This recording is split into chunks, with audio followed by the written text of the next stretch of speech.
Sherry Birkin je americká federální agentka připojená k divizi bezpečnostních operací. Jako dítě byla po smrti svých rodičů během incidentu zničení Raccoon City umístěna do ochranné vazby.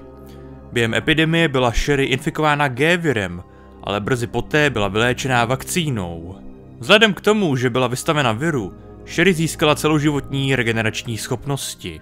O několik let později byla její krev s G-virem použita bioteroristkou a vůdkyní Neo Umbrelly Carolou Raidemsovou k vytvoření C-viru a jeho zesíleného kmene.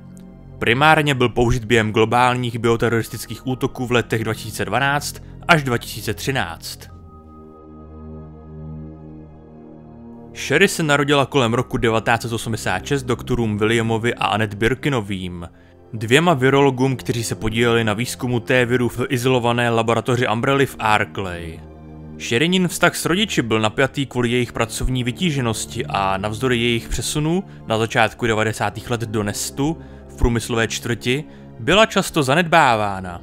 Její rodiče byli vedoucí výzkumníci projektu G-vir, eugenického projektu, který dohlížel na vytvoření Golgoty, kmene Progenitor, o kterém věřili, že by mohl být použit ke zlepšení lidské rasy. O této etapě Sherryina života je známo jen málo, ačkoliv byla zapsána jako studentka na základní školu East Raccoon. Matka jí také svěřila medailonek jako dárek k 11. narozeninám, který souvisel s jejím a Williamovým výzkumem. V noci na úterý 22. září septembra 1998 pronikla Umbrella Security Service do laboratoře, kde zastřelila Sherryina otce a ukradla mu vzorky Golgoty. Jediným zbývajícím vzorkem se William infikoval. Proměnil se v monstrum jednoduše známé jako G a zabil útočníky, ale během toho vypustil T-vir do kanalizace. Virus se nakonec dostal do pitné vody v Raccoon City.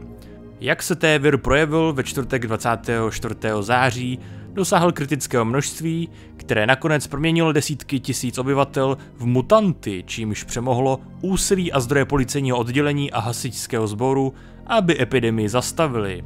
Zdroje se liší, pokud jde o to, co Sherry přivedlo na policejní stanici Raccoon. Jedna verze uvádí, že byla vyřazena z lekcí na základní škole East Raccoon, možná ve čtvrtek. A jiná tvrdí, že tam utekla někdy během týdne, když se její rodiče nevrátili z práce. Ať se stalo cokoliv, Sherry zjistila, že policejní stanice je nebezpečným prostředím, kde se kvůli kontaminované vodě transformuje více lidí. Sherry se držela dál od násilí a schovala se poblíž policejní stanice. V noci na úterý 29. září se setkala s dalším přeživším, Claire Redfield, která byla ve městě nová a pátrala po svém zmizelém bratrovi. Claire vstoupila do budovy spolu s policejním nováčkem Leonem S. Kennedym. Leon si všiml Sherry během prohledávání budovy a odolal nutkání spáchat sebevraždu, aby ji udržel v bezpečí, ačkoliv ji moc neviděl. V jedné verzi byla Sherry unesena policejním šéfem Brianem Ironsem a převezena do sirotčince v Raccoon City, kde byla parazitována Williamem. V jiném případě však omdlela při procházení stok a tam byla parazitována. Ať už to byl jakkoliv, Sherryin stav se rychle zhoršoval kvůli progresi infekce Golgoty parazitem. Claire odvezla Sherry do Nestu a kvůli únavě byla uložena do postele v bezpečnostní místnosti, zatímco Claire hledala informace o tom, jak zajistit vakcínu Devil, pomocí informací získaných z krátkého setkání s Annette. Sherry byla úspěšně léčena vakcínou dříve, než mohlo dojít k úplné transformaci, ačkoliv změny jejího genomu se nedaly zvrátit.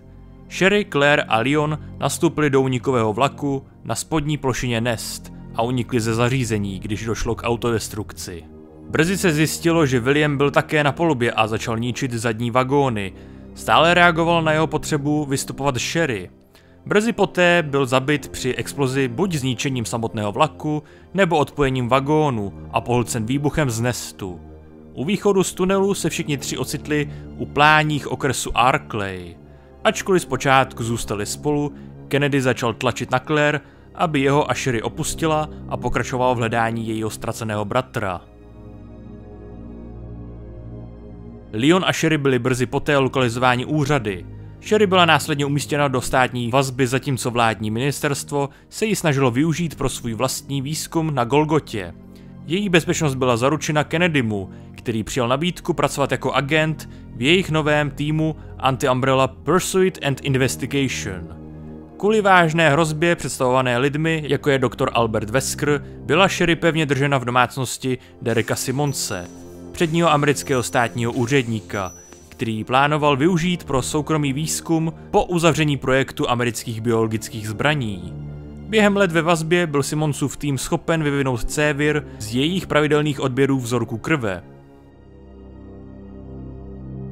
Po smrti Alberta Weskera v roce 2009 rukou pracovníka BSAA Chrise Redfielda byla Sherry nabídnuta možnost osvobodit se z ochranné vazby, pokud by přijala zaměstnání v podobě agentky. Sherry, která si stále více uvědomovala vliv bioterorismu, s nabídkou souhlasila. V prosinci decembra 2012 Sherry sloužila v divizi bezpečnostních operací, vládní organizace vybudované pro vyšetřování a boj proti bioterorismu. V tomto okamžiku byla téměř dokončena virová zbraň Cévir a testována po celém světě, obzvláště v Edonii. Sherry dostala rozkaz najít Jakea Millera, syna doktora Weskera, a přivést ho zpět do Spojených států, aby mohly být odebrány vzorky krve pro výzkum vakcín. Jejich útěk z města byl náročný, z části kvůli Millerově příslušnosti k edonské armádě, která z něj dělala cíl pro BSAA. Po příletu k radnici byli oba vyzvednuti helikoptérou BSAA a odletěli z města. Během letu nad horami byli napadeni polovojenskou jednotkou Neo Umbrelly a havarovali. Když ona a Miller putovali přes hory, byli zajati Ustanakem a tvůrcem Céviru, doktorkou Carolou Raidemsovou, a odvezeni do Číny. Po 6 měsících experimentování Neo Umbrelly, když byli uzavřeni v laboratorním komplexu, se Sherry a Millerovi konečně podařilo uniknout, dostat se přes zdravotnické zařízení a později uhánět ulicemi Lanchiangu, přičemž je po celou dobu pronásledoval Yavo. Když Sherry znovu získala kontakt se Simonsem, dostala rozkaz, aby se s ním setkala v budově Kwun Lang v Kohenku. Cestou dvojice narazila na agenta Kennedyho a Helenu Harperovou poblíž trosek sestřeleného osobního letadla. Od nich se dozvěděli, že Simons byl zodpovědný za nedávné bioteroristické útoky, ale ona a Miller pokračovali na setkání se Simonsem. Když dorazila do budovy těsně po Kennedym a Harper, Sherry se dožadovala pravdy a dále zjistila, že prezident Adam Benford byl při jednom takovém útoku zabit. Jake a Sherry se pokusili utéct, když Simonsovi bodyguardi začali střílet, ale byli zajati Yavo, lojální doktorce Raidemsové, která se rozhodla Simonse zradit. Sherry a Jake se probudili v podvodním laboratorním komplexu u čínského pobřeží. Tam objevili agenty BSAA Chrise Redfielda a Pierce Nivance, kteří přijeli na žádost agenta Kennedyho. Když se vylíhl obří kokon, byli všichni 4 nuceni se rozdělit. Sherry a Miller se dostali do vlakového tunelu v zařízení, kde se znovu objevil mocný Ustanak k poslednímu zúčtování. Byli schopni zabít stvoření a uniknout před zničením zařízení na polobě vlaku. Po událostech v Lanchiangu předal Jake svůj vzorek krve Sherry a odešel. Sherry v letadle obdržela od Jakea zprávu, že svou původní požadovanou cenu $50 milionů snížil na pouhých 50. Z jeho krve byla vytvořena vakcína proti Céviru a epidemie byla postupně potlačena. Tak toto byl prozatím celý příběh Sherry Birkin.